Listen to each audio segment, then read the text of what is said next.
My family's from Fort Worth. I was born in South Fort Worth around Crowley. I lived in Weatherford for a long time with my family out there, which is just west of Fort Worth. And I love Texas. I grew up there, and over the years, I was always back and forth, to visit family and stuff. And I moved back, and I lived there for 2 years while I was working on writing and just kind of taking some taking some time off from LA.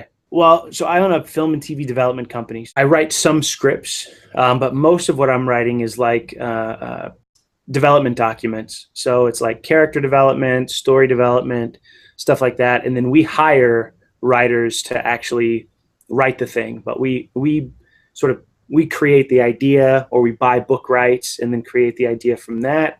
And then we spend months and months and months kind of figuring out how to best tell the story from the content that we've either created or that we've bought from someone else. And then we hire writers to come in and do that.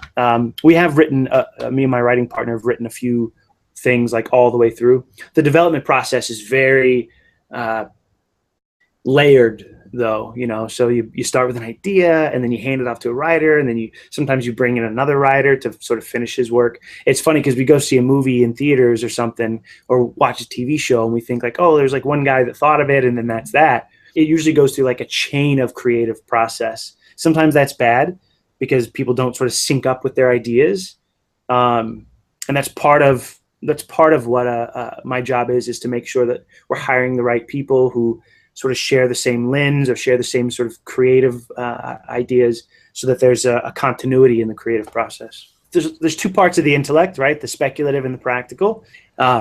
And in the development process, you really have to separate those two things out and focus on the speculative first and make sure that's all working well. And then the practical side is the actual finding the right sort of pieces for the right parts. It's a fun process. It's like one big puzzle that has to be solved.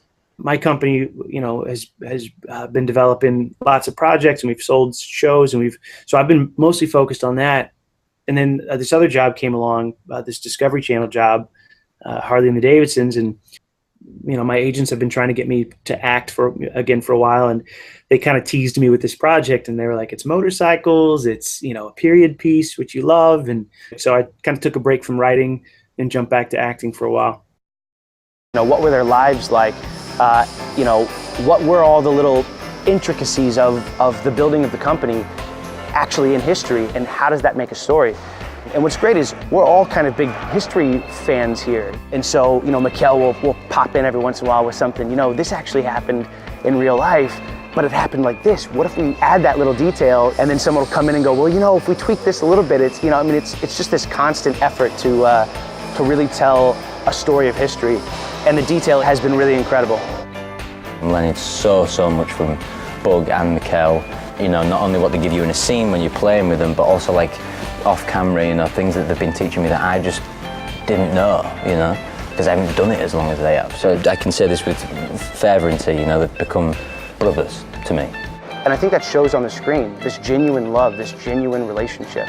If you're a guy that just loves a good story, there you go. We've got 30 years of character development. So I age all the way up to like 60 years old in the show. It was really cool. The whole last episode, I'm like a 60-year-old man, which was so weird, but it was a lot of fun. And that was the hardest part for me.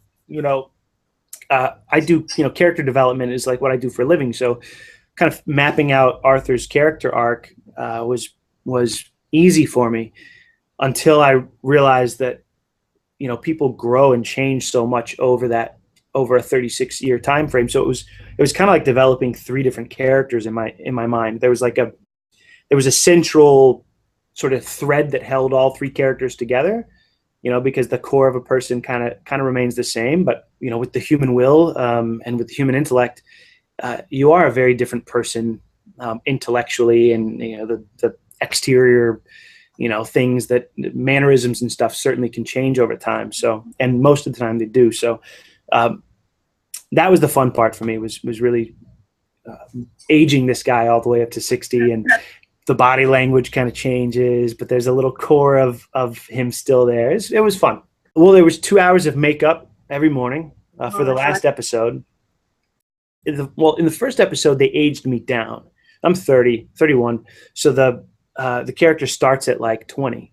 Um, so to age me down, it was a pretty quick process. They just kind of darkened my eyebrows a little bit, I guess kind of lightened up my features here and there.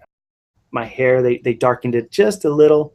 And then a lot of it was my work of just being very peppy and shoulders back and very sort of, excited about everything. Big eyes, right? Young men tend to have big eyes about everything. The world's still new and exciting. And then the middle version of the character, who was about my age, a little older, between 30 and 40.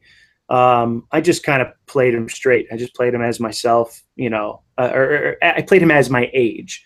Obviously, I all the character traits are all there, but we didn't do anything specific except a little gray towards the end of the episode once he hits, sort of 40s. In the third episode, it was 2 hours of makeup every morning. They bleached my hair blonde and then dyed it gray. So I had gray hair for like 6 months. And then it was just a lot of like all the peppy stuff that I did in the beginning now became like kind of slouchy, and the shoulders kind of roll forward, and he's just he's tired. I basically play tired, just back to developing. So my company's developing about 15 projects right now. We just sold a show, just a lot of writing and, finding ways to sort of put our values into the into the entertainment industry, right? That's the real goal, right? Art lifts the heart and mind to God, and finding a way to do that without compromising morals, in this business is sometimes difficult, but we're figuring it out as we go.